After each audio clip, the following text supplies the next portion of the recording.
Watauga Arts Council with your host, Cherry Johnson, serving arts in Watauga County for more than 30 years. Hi, I'm Cherry Johnson with Watauga County Arts Council, and one of the programs that we have had from the beginning of the Arts Council's history is the Grassroots Grants program.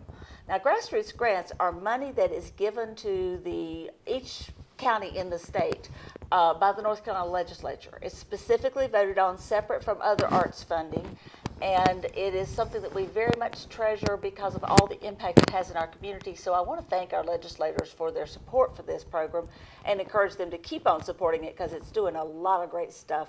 You know, I kind of call it a ripple effect because the Arts Council takes some of our money and we take some of the state money to match it and we put it into a pool.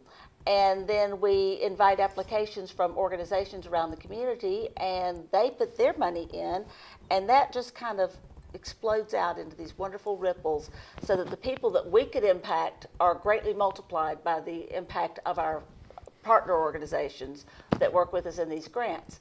So one of those organizations is the Blowing Rock Historical Society, and this is Melissa Pickett representing them because you're coordinating, I think, one of their in my view, one of the most exciting programs that y'all do, because after all, it's an arts program.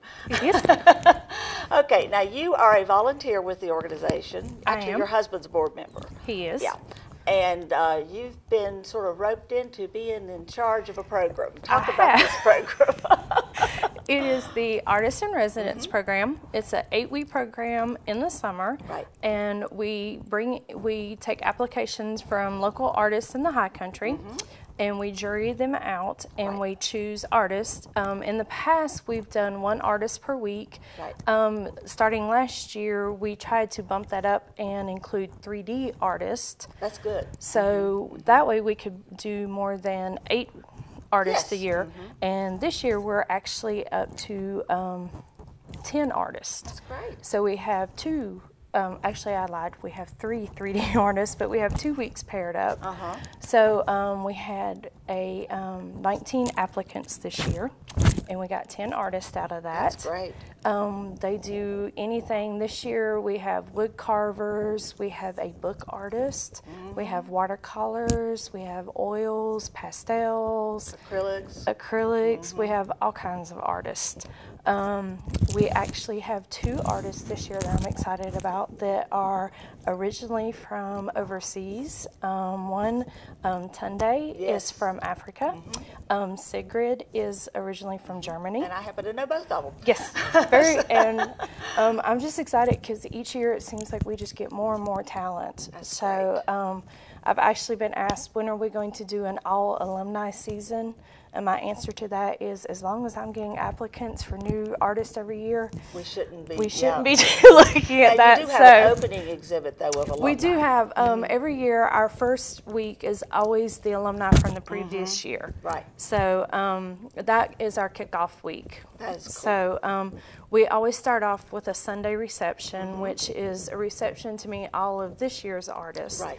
And they bring in 4 to 6 pieces, and we do a one-night show for them. That's an undertaking all by itself. It is an undertaking. To hang a show and take it down all in one evening is an undertaking, but it's a good undertaking. So the shows always start on a Thursday and run through the following Tuesday.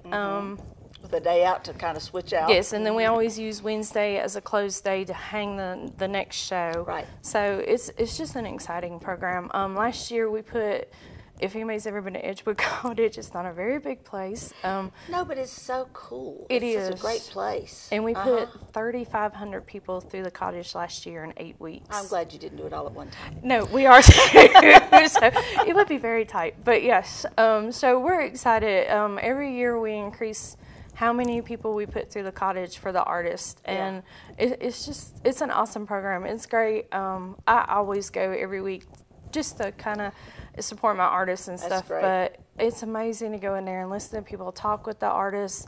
The artists usually demonstrate why they're there. They have, you know, each artist has their own little thing they do, but they'll either have goodies out or, you know, they have, last year we had an artist, I know you know Pat Grant. Oh, yeah. He raises and crossbreeds daylilies, and he brought daylily blooms last year and was floating them. Just anything to get their guests interacted with them, and it's just amazing to go watch these artists interact with their guests. You know, one of our favorite events of every month for us is our opening reception, where you come in and you meet the artists. And what you guys are doing is stretching that out into a whole week. You know, where you have an opportunity to come in and meet the artist, learn from the artist. What is it that you're doing? Why do you do it like this? How did you do it? You know, and I think that is something I see people, especially honestly people that purchase art, want to know. They want to know that artist, and they want to know where that art came from, and you know what excited that artist that got them to do what they were doing. You know? And it's a great thing. I actually answer the emails for the Historical Society website. And all through the winter months, I was getting emails, you know, like once a month.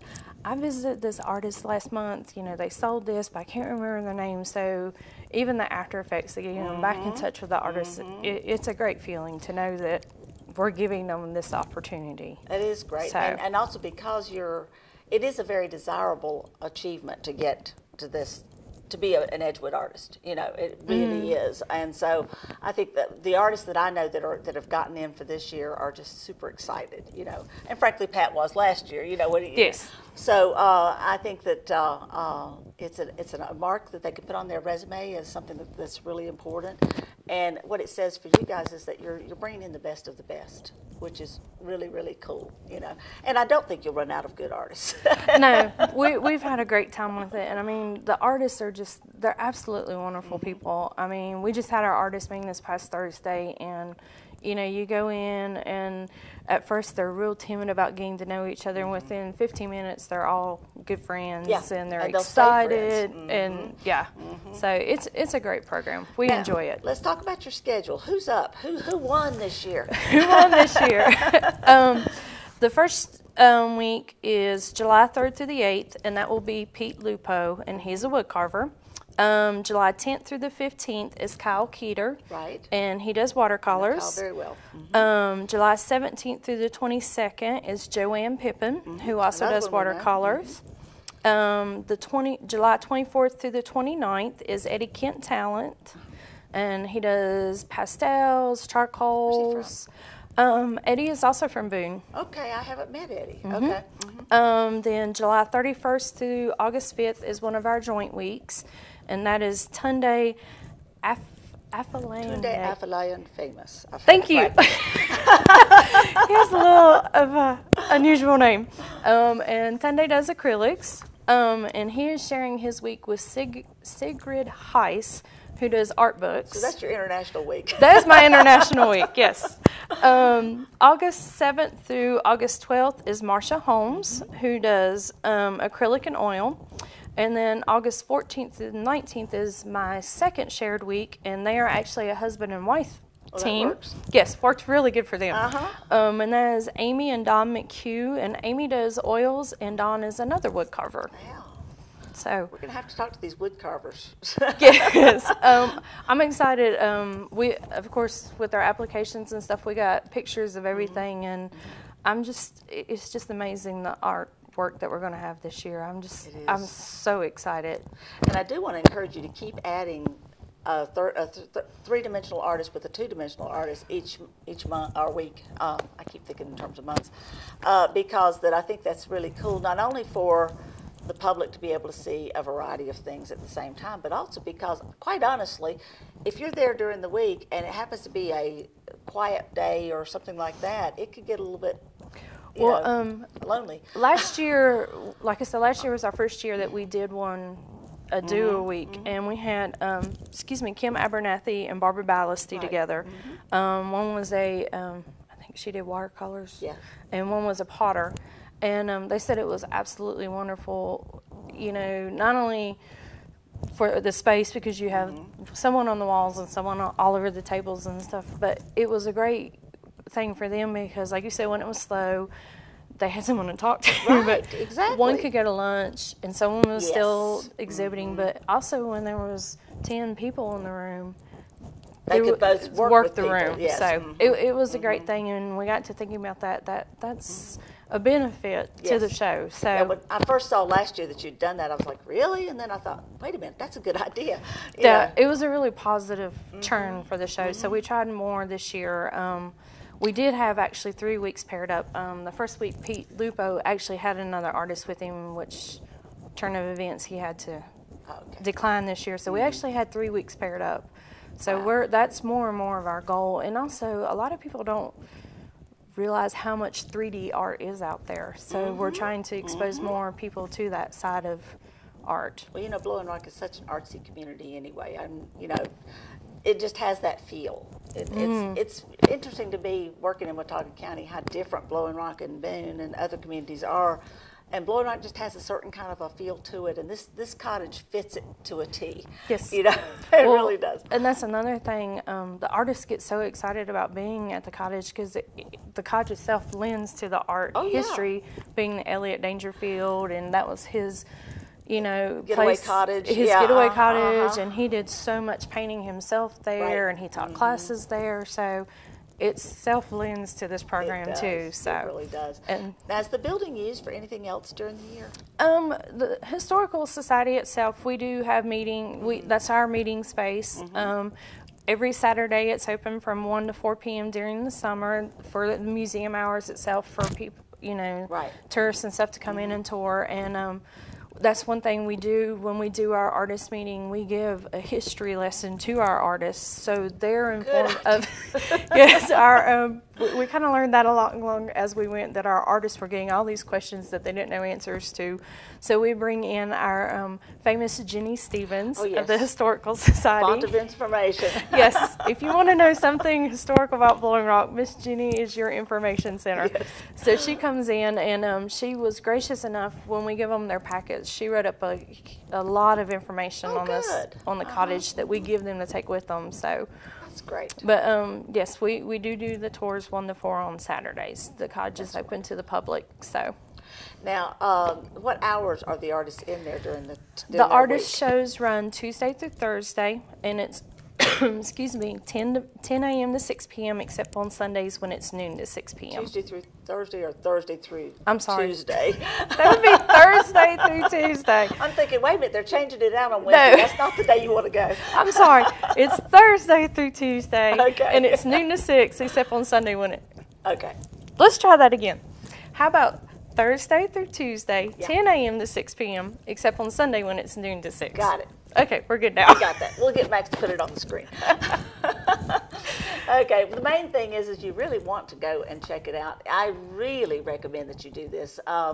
I got to experience it last year when Pat was in there, and that was the first time I'd actually been to one of these events, and just really was enchanted with the whole building and the art and the way the art fits in the building and the environment. It's just really cool. Now, if you don't know where the cottage is, if you know where the Blowing Rock Art and History Museum is, which is basically downtown Blowing Rock, slightly toward the... We're on the corner of Main Street and Chestnut Street. I wouldn't know that. And they're right there, basically in the front yard of the museum. This is true. And so it's a wonderful, you have 2 for 1. You can go to the museum, and then you can also go to the Dangerfield Cottage and enjoy the art there. So it's just really worth doing. It is. And then if you happen to hit one of those incredible weekends when they have art in the park, then you're going to be extremely busy. So you might want to make a weekend of it. I am so thrilled that we're able to help with this program. And we appreciate it too. You are welcome. And it's just nice to be able to be a part of something that's such a cool thing in the community and recognizes the talent that we have here in our region. And we are very fortunate. We have amazing people. We have lots of talent in this area. Lots of it. You know, I've been with the Arts Council a lot of years, and for many, many of those years, I have gone off the mountain, that we call it, to conferences or whatever. And when people hear I'm from this area, oh, that's an artist mecca. You know, that's really what they see as this community, and I think they're absolutely right.